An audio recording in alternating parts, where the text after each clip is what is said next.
Dr. Fred Crawford of Emory is the Director for Research and Social Change. He's been studying acts of terrorism since 1945.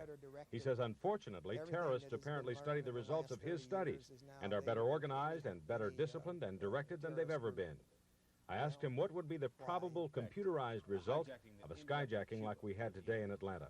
The probability is almost total that the hostages would be released unharmed, that the crew would be released unharmed, that the skynappers would be arrested, they would be incarcerated in Cuba, and that is an awful prison. That's a terrible place to be in jail in Cuba. How would you suspect the gun got aboard the plane?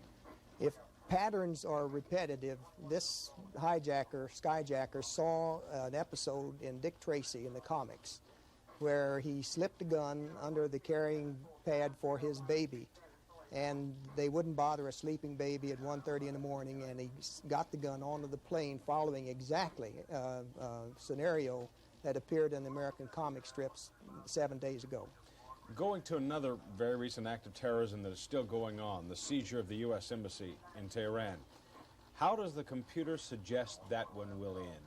If Khomeini remains alive, and if the Russians do not invade Iran, the outcome is, I think, predicted to be pretty tragic, that certainly some of our citizens, our hostages there, will be killed. Whether all of them would be killed, nobody can really say, but the probability is high that certainly a goodly number of them would die. The top terrorism experts in the country, including Dr. Crawford, will be in Atlanta February 23rd at Emory. They will conduct an all-day free seminar on terrorism. It will be at Tull Auditorium, and it's open to the public.